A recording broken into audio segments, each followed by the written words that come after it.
We'll get started. Intro to economic thinking. So to start off, plagiarism is a form of cheating that is a serious legal, ethical, and academic offense. So plagiarism is when you use someone else's ideas without crediting them. It's when you copy ideas, basically. So to avoid plagiarism, it's important to put information into your own words and then put it in text citation. And then use direct quotes when you take information from someone. So for the example here, to avoid plagiarism, you can look at this text here and then paraphrase it. And then do an in-text citation. So you read the text and then paraphrase it and put it in your own words here, and then put bracket with the author, comma, year there. So that's an example of what you can do for that. So can you try that for this passage here? Can someone in the class try to take this passage and then put it in their own words and then put this this at the end? Does anyone want to try that?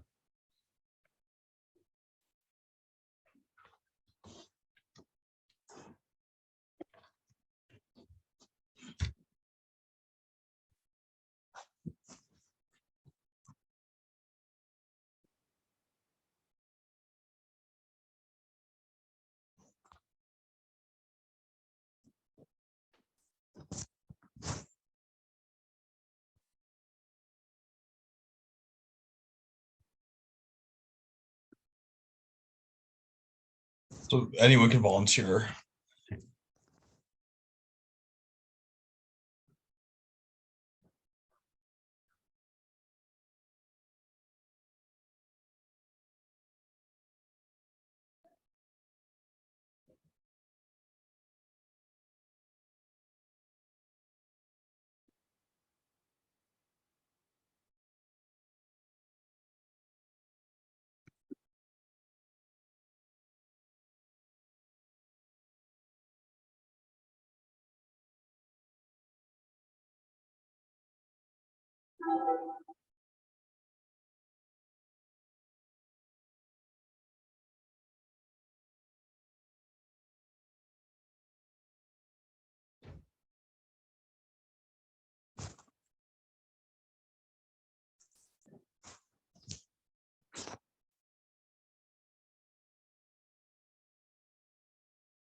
So this is what I wrote. I put in the chat here.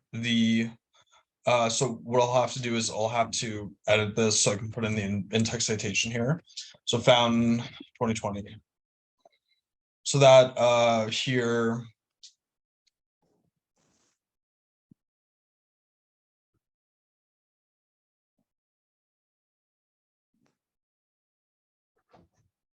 So I'll write this. So this is how you would do a paraphrase. So the environment for polar bears has been a huge part of how climate change has affected the environment. 25,000 polar bears in the Arctic have shifted to land at a large level due to the melting of ice due to climate change. So fountain 2020. So that's how you would write it if you're going to paraphrase this paragraph and put it in words. So that's how I did it. So that's a bit about plagiarism, and you have to avoid it as much as possible. Like you need to just not let it happen at all. So that's so let's start economic way of thinking. So positive or analytical economics, that is something, it's like a positive, it's called a positive statement. So an example would be if inflation goes up by 10%, the price level of the basket of goods goes up by 10%. So that would be a positive statement. And then a normative statement would be a non-statistical statement. So it would be if higher interest rates are bad for the economy. So that would be a normative statement. So That'd be a normal statement there. And then this would be a positive statement.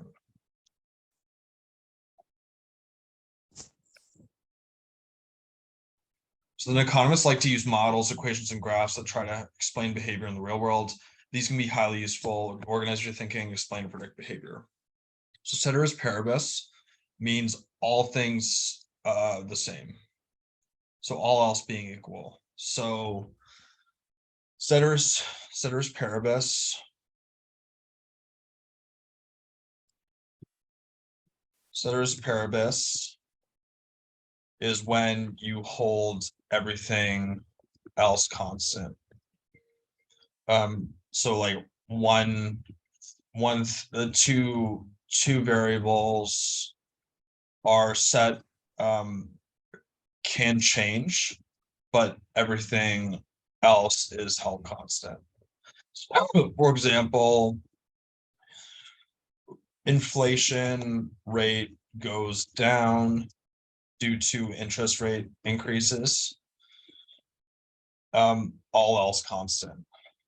So we are only allowing interest rates and inflation rates to change.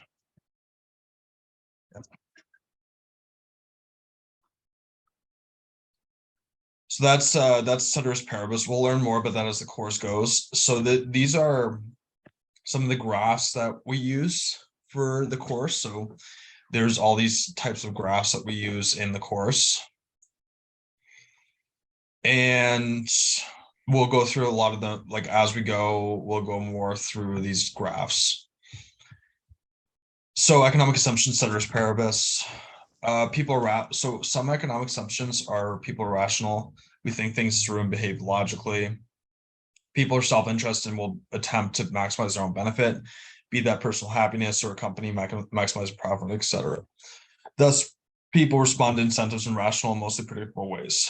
So those are some economic assumptions. So we'll watch this video on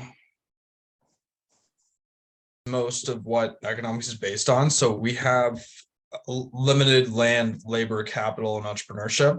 We have to use that to make food, clothing, shelter, security, comfort, medicine, jewelry, affection, transportation, good health, etc. So we need to, so we have limited resources for unlimited wants. We have to choose what we want to produce with limited resources. Yeah. Scarcity, we have unlimited needs / wants, but limited resources.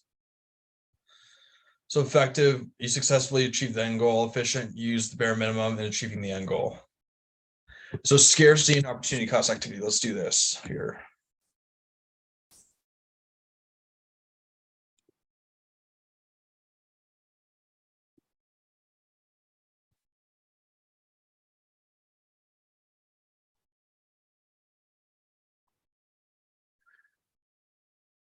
So Nick has 500 RMB saved and is trying to decide what to do with it. He has come up with the following list: put in a savings account, buy a ticket to the Beijing Olympics Games ice hockey tournament, take his girlfriend out for a very nice dinner, buy an economics text. True or false? If Nick spends the money on the ice hockey tickets, he is sacrificing going on a date, building up his savings, and getting a good mark in economics. Does Akash want to try? Is that true or false?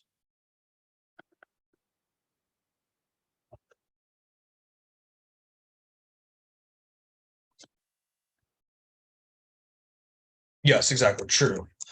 Because he would be spending his money on the ice hockey tickets and not spending it on the other things.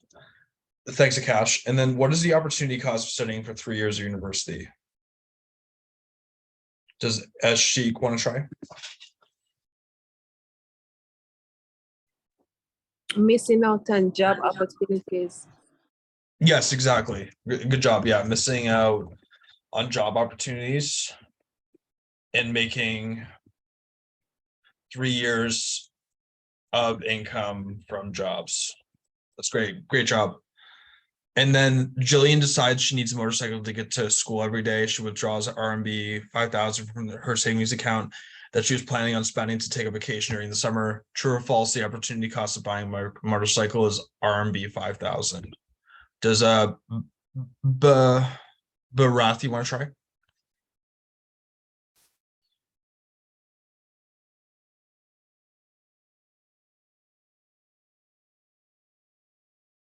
And also Barathi, if I don't think I got to you for your introduction, so if you want to introduce yourself also, go ahead. And anyone who hasn't introduced themselves, just feel free to go. The answer would be take vacation. So it's false.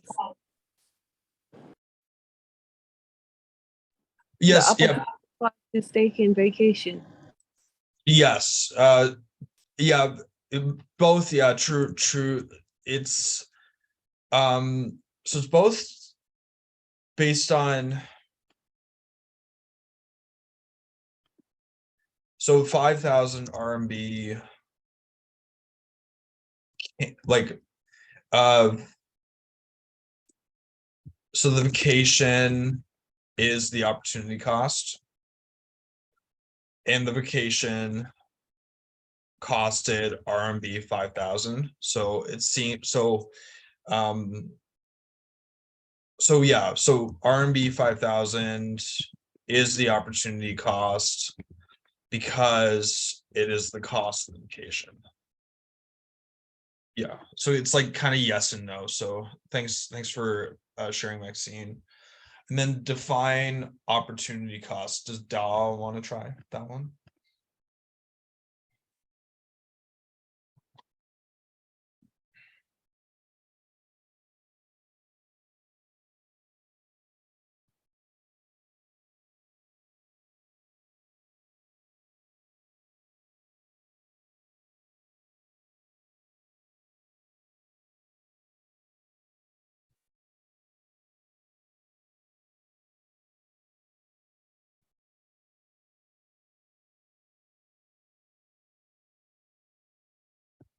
Does someone want to try to define opportunity costs?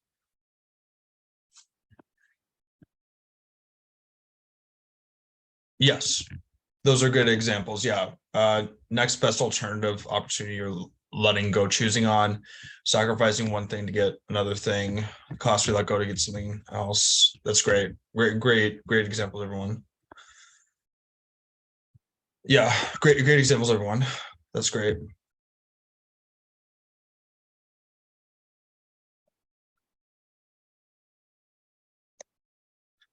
Great job, everyone. That's great. So those are good examples there. Great work. That was excellent. So dialysis machine.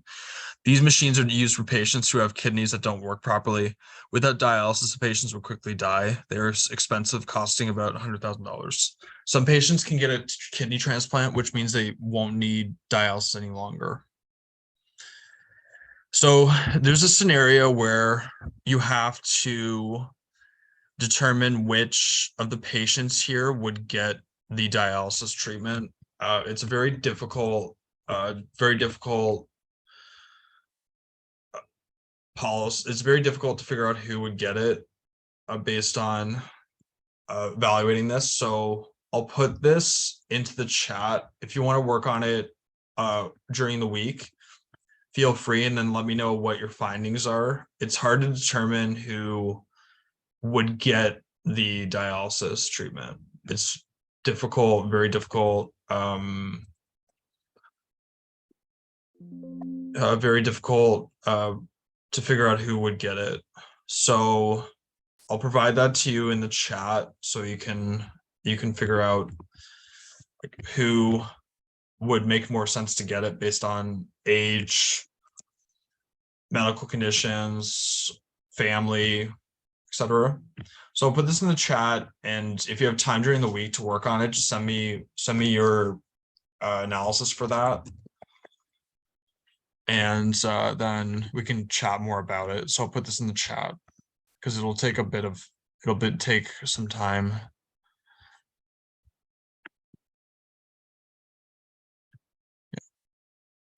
So these are the types of economic decisions that people have to make in terms of they have to choose like who gets the treatment if you only have 30 hours per week on a dialysis machine. So you have to figure out who would get the treatment.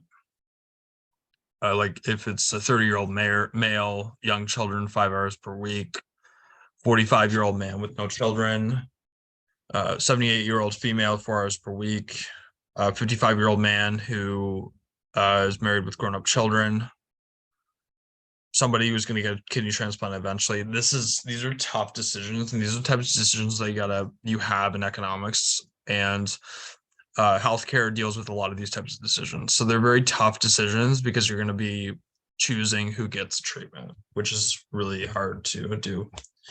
So with scarcity, we must make choices. So by choosing one course of action, we sacrifice another. And every time you make a choice, you incur an opportunity cost. So the diamond water paradox explained. So in terms of this happened. So like the diamonds have a higher value in exchange than water. However, water has a higher value in use than diamonds because water is essential for survival. Diamonds are more valuable, more expensive than water because in this case, the value exchange is higher than the value in use. This is good because water is needed for survival and we can afford it. Yeah, so we can afford it. So that's a good thing for us here. So opportunity cost is the cost of what is lost from choosing one good or course instead of another. It's what we sacrifice from making a decision, the next best alternative of making a choice. And can you think of some examples? So can you think of some examples of opportunity cost? I'll ask, does Darrett want to try?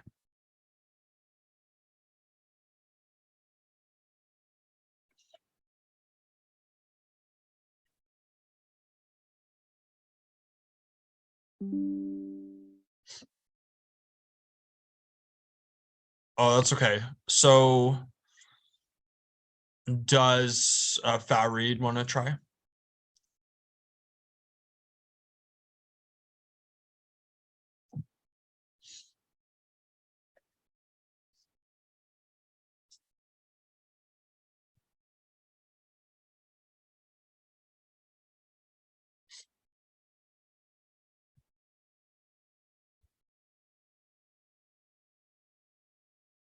Yes, exactly.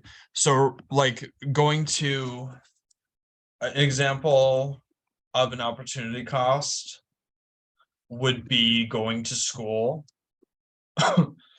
or going to school. So the opportunity cost of going to school is the missed income from working. So let's say you could be making $25 an hour working instead of going to school.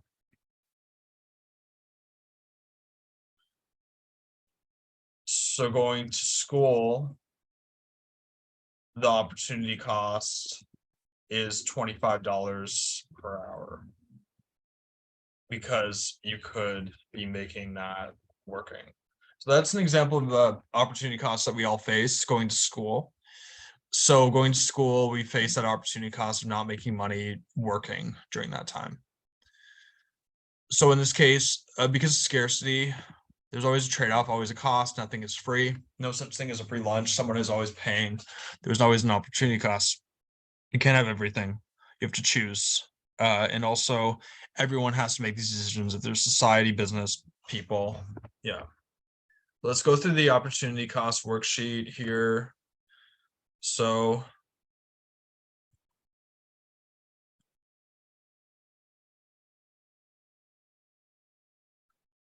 I'm just going to share my screen here. So the production possibilities frontier depicts the difficult combinations of production that can be achieved when all resources are being used. When the opportunity cost of shifting production from one good to another is the same, e.g. the opportunity cost of producing the 5th, 10th, or 15th ton of a good, the opportunity cost is said to be increasing, and the production possibility curve will be concave. So we'll go more into this as we go. In many cases, shifting production from one good, such as automobiles to houses, does not have a constant opportunity cost, as the resources required to produce automobiles cannot be used with the same effectiveness to build houses. As the need for more houses increases, the factors of production used to produce cars become less efficient. So looking at this chart here, Crizzle, what's the opportunity cost of producing the first 100 houses?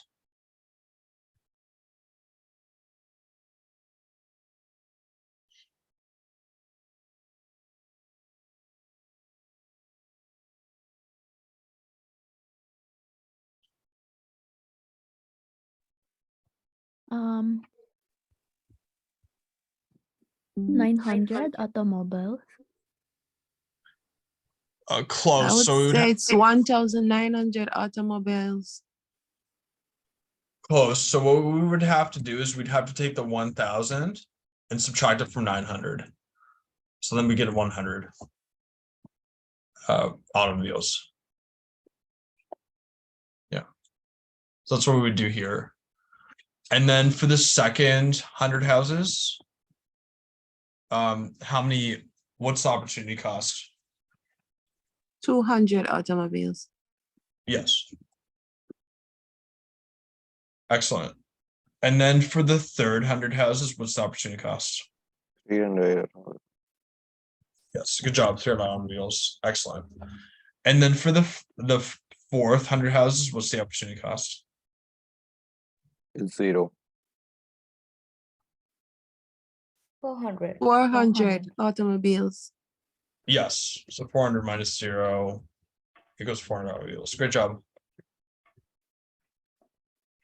So we can graph this data on a graph.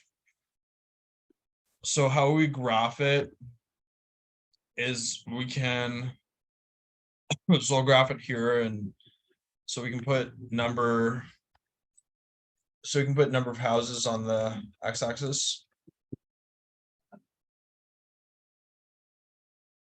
Then we can put number of automobiles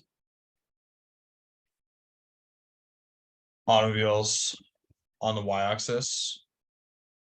And then the title production possibilities for automobiles and houses. So we can do that, and then the 1,900, 700, 400, and then houses 100, 200, 300, 400. So we can do that, and then we just graph the points here. So the first one will be there, second one, third one, fourth one, fifth one. So it looks like this. It's not a line, and there's a reason why. There's not. It's curved. So the reason why this is curved, is because when we shift production from automobiles to cars, we need to buy new machines and factories. So the costs change. The costs change. Sorry, I lost that.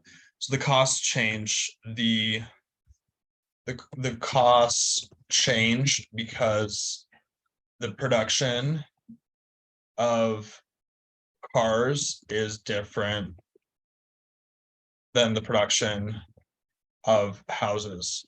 We need new machines, different skilled workers. We need new factories, etc. New technology. So that is why it is a curved graph.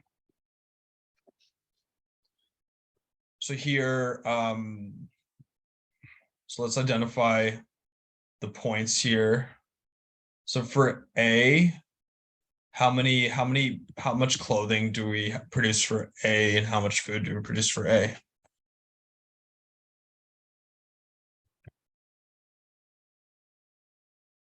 Does Maxine want to try?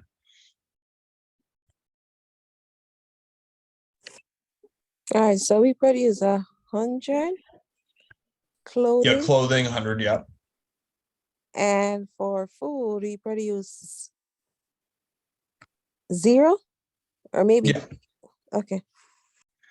And then what about B? How much clothing and food do we produce for B?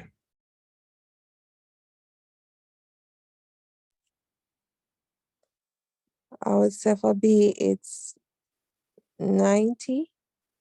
Okay. And what about food? Maybe 20. Yeah, that's a good estimate. Yeah. Good job. And then what about D? What's your guess for D? 70 clothing and 75 food. Yes. Great job. And then what about G? G. Okay, 75 food. And for clothing, I would say it's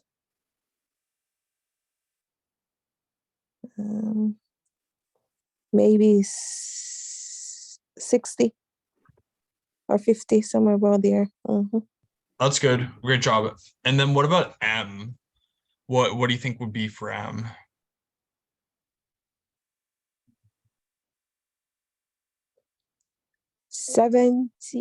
No.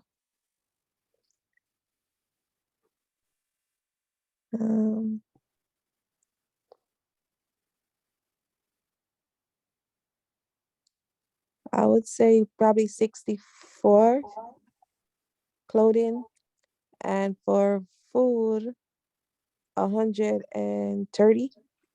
Yep. Yeah, great estimates. That was great. Great job. And then what would be required? So we haven't gone through this yet here for what would cause M to happen. Well, so it would have to be an improvement in technology or labor. And then law of increasing relative costs. Relative costs increase as we produce one good instead of another, because different goods have different production processes. So food and clothing have different machines, factories, and production. Labor. Sorry. Labor. Would labor be also, you said food and clothing have different machine factories and production, but production includes labor, right? Yes, yeah, good point. Labor would be included too. We would also need new labor, or because producing clothing is very different than food. So we need Machinery. different workers or retrain workers. So that's a good point, Maxine. Yeah, we would need to retrain our workers or get new workers. So that's a great point. So we completed that. So let's get back to the PowerPoint. Great job, Maxine, on that one. So this is a bit of background on what we just did. So we imagine an economy with two goods, computers and basketballs in this case, this one. So we're using all our resources. And if we want to produce more of one good, we have to produce less of the other. So here, how many of good A and good B are producing at point X? Does Noreen want to try this one?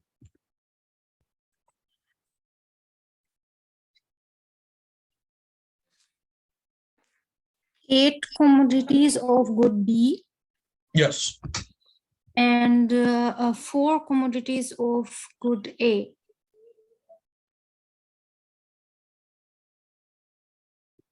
A close, so it'll be 2 of good A. For the X point here. So it'd be 8 of good B. Okay. And then 2 of good A, but good try. You got the good B, that's great. So then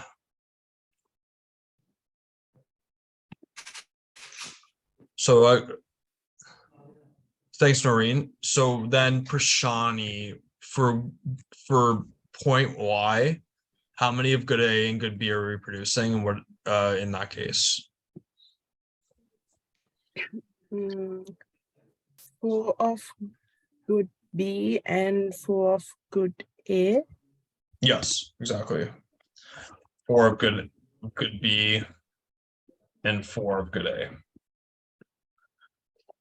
And then I'll ask the class, how much of good B do we have to give up to produce 1 more unit of good A?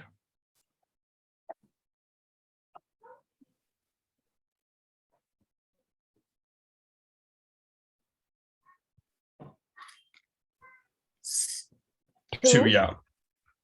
Good job. 2 units of good B given up to produce 1 more unit of good A.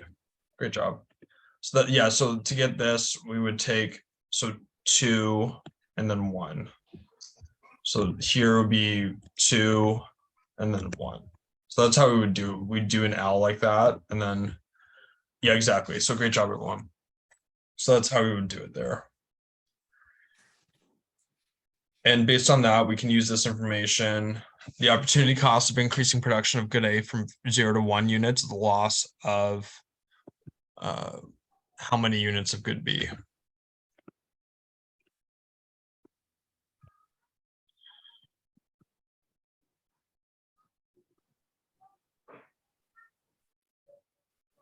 So Cynthia, you want to try this one?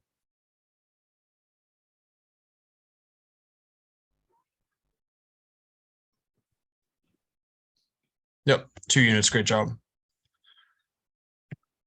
2 units. And then what about the cost of increasing production of good A from 5 to 6 units?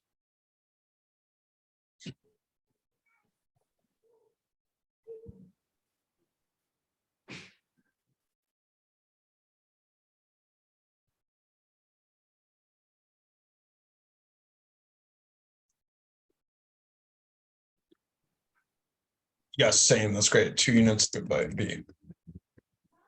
Great job, everyone. That was great. So that's exactly it. So this is constant opportunity cost. Sir, can you go over that, please? I'm not getting it.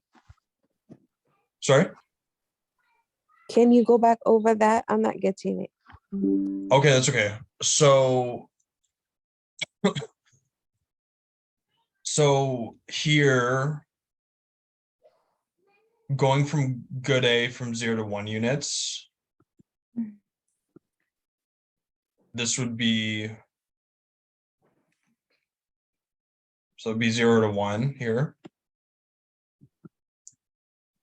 And it would be so we give up 2 of good B to go from 0 to 1 units of good A. So you give- minus the 12 from the 10, 10 from the 12. yes. Sir. Yes. So you always have to make a L shape Yes. and then bring it to whichever number you would want it to go to. Yes. Okay. So we give up 2 units of good B to get 1 unit of good A. And this is constant across the graph. So if we do the L shape going down, we'll get the same result. So it's like 2 goods of B for every good of 1, basically. Got it. Thanks. Yeah, no problem, no problem. So yeah, this is always for this graph, this is constant. This doesn't change. So this stays the same. This stays the same through the graph. So good question. This is what they call constant opportunity cost. And this only works for products that require similar production processes. So like similar workers, similar machines, like same workers, same machines, same factories, like, or closely similar. So like they have to be very similar or same for this to work. So they have to be the same production needs or very similar for a constant opportunity cost of work. So that's a very important thing here. But this one's for this curve. This curve is used for when the 2 products are very different. So for example, basketballs and computers. So that's a good example because they're very different products. They would require way different factories, way different machinery, way different workers. Or food and clothing, like the example we look at. Oh, sorry. Or food and clothing, like the example we looked at earlier. A good question. I would say it's more like this. I think realistically, food would be here and then clothing would be here. Because like bakers and cooks cannot put clothing together. You would have to hire clothing makers because bakers and cooks don't have clothing making skill. So I would say that this is more realistic for food and clothing. Yeah, this is more realistic for food and clothing. So in this case, the opportunity cost is not equal.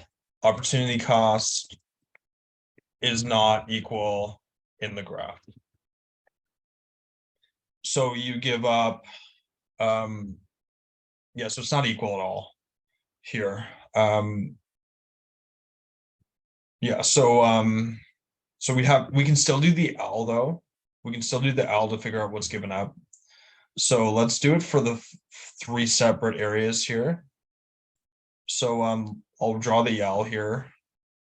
So like how many of good B do we give up to make 1 good A for the first section, the second section, the third section. So let's do that here. So write that here. Put that right here. So does Sarani want to try the first section? It's 2. Yes. Yeah, 2 of good B. Good job. So 2 of good B for every 1 of good A. Yeah, great job. And then what about second section? Does Noreen want to try the second session? It's 6. Close. So you would have to do 10 minus 6. Oh, 4. Yeah, it's 4. So 4 of good B for every 1 of good A. That's good. And then what about the third section? Does Akash want to try the third section? 3. Oh, sorry, Cash.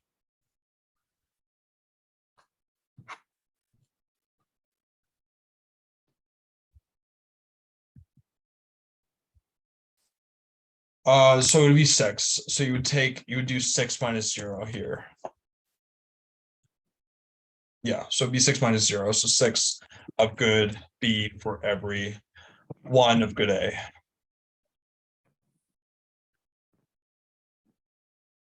Yeah, good job, everyone. So that's how you do that one here.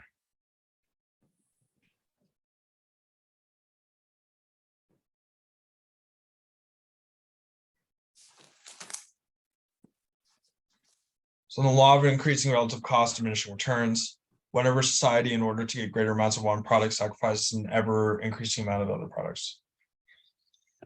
So over time, if you produce too much of a product, there will be diminishing returns. So you want to produce up until this point here to maximize production. But once you go past that, you'll have diminishing returns. So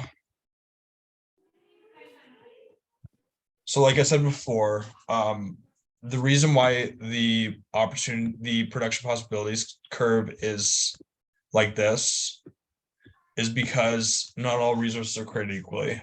They're not equally able to produce both types of goods. People have differing abilities to take time to train and have their own motivation to work producing certain things. Different types of geography and climate means that some things are easier to grow in some areas. We can only change our environment to suit our needs so much. So machines, we could maybe switch machines to produce something else, but it'll take a bit of time. So sometimes machines work for both goods. If they work for both goods, that'll make it more constant. So if the machines work for both goods, both goods, we might have PPC or PPF like this. If the machine works for both goods, so we might have one like that. And then if the machine doesn't work for both goods, we'd have one look like that. So here, this is the graph. If anything that's on the curve here, we can produce anything on the curve here. And then anything inside the curve here, we can produce, but it's inefficient. But anything that's to the right of the curve, we can't have, because we just don't have the resources for it. So we don't have the resources for anything produced right of the curve. We need economic growth to produce here. And then like we have the resources to produce combinations on the line. We have the resources to produce left of the line, but it is inefficient. And then we have the resources to produce combinations online. It is efficient. So that's the case there. And then here, if the graph shifts out like this, that's economic growth.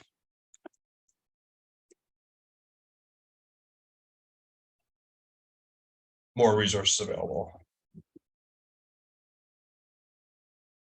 So we can produce outside, right of the curve. Yeah, so that's when we can produce right of the curve. And then here, if this happens, it's an increase in efficiency here.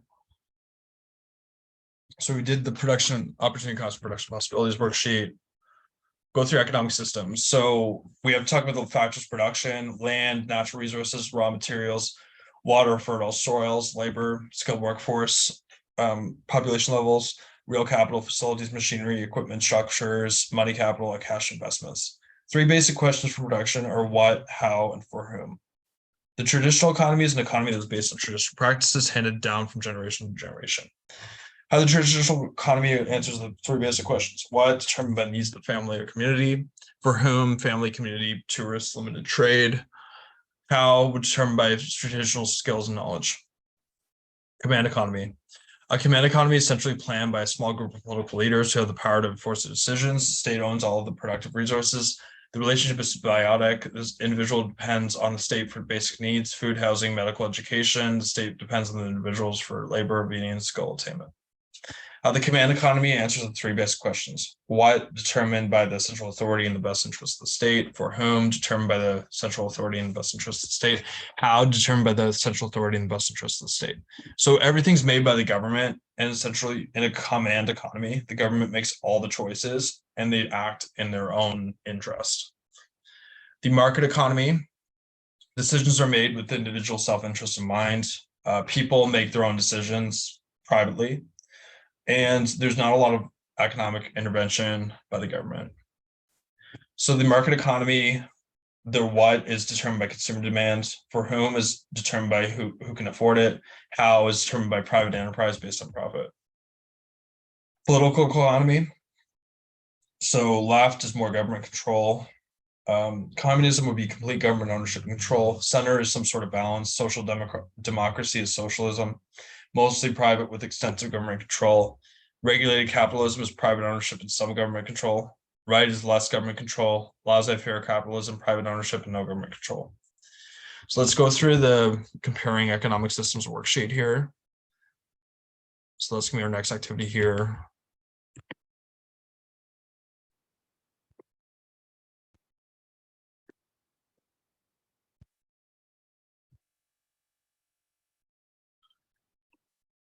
So we have to, with this task, we have to, so in this task, we have to determine which of these is free market and which of these is command economy. So business activity needs to be strictly regulated and monitored to protect the public interest. Is this free market or command? It's command. Yes, good job. And then what profit motivates productivity, efficiency, and innovation? Is that free market or command? Market economy. Yes, exactly. And then from each according to ability and to each according to need, is that free market or command?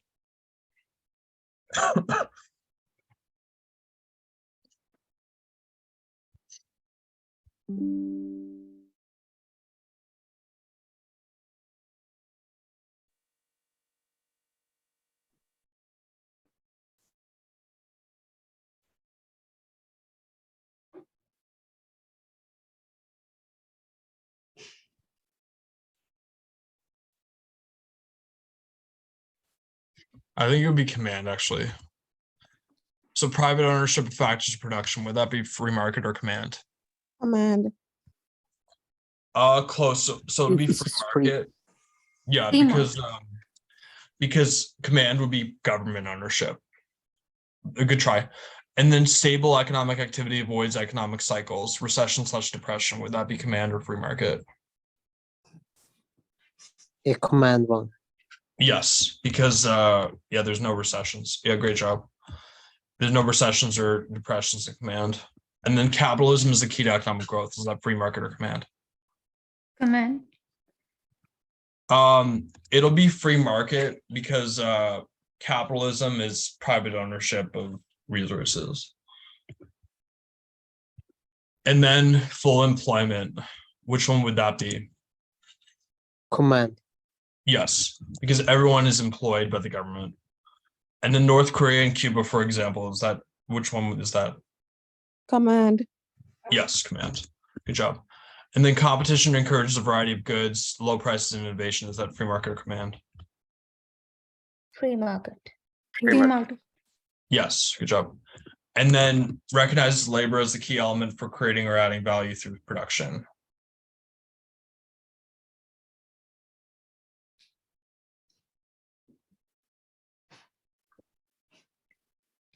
Command. I think it's command. Yes. And then self-sufficiency is emphasized, that free market or command. Command. Free. Free. Yeah, free market, yeah. And the invisible hand means that the economy will be self-regulating through supply and demand and competition. The free one. Free. Yes, and then goods and services are distributed in accordance with income. Those who produce the most are able to consume more. Free market or command? Command. Command. No. Also be free market. And then profit motives can compromise public interest, safety, and environmental concerns. Command. So it'd be Free free market. market. Free. Yeah.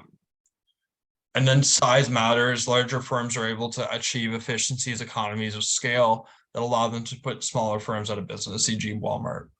What would that Free be? market. Free market. Yeah, Free market. good job. And then public state ownership of factory production. Command. Yes. And then minimal or no incentive to be efficient or innovative. Command.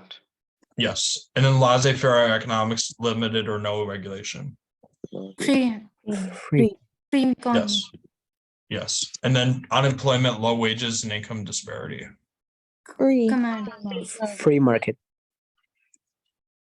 Yes. And then limited choice for consumers. Command. Yes. Um, And then even public goods and services, such as healthcare and education, are best provided by profit motivated firms. Free market. Free. Yes. And then tends to focus on production of consumer goods. Free. Free market. Yeah. And then surplus production is usually traded for other essential items.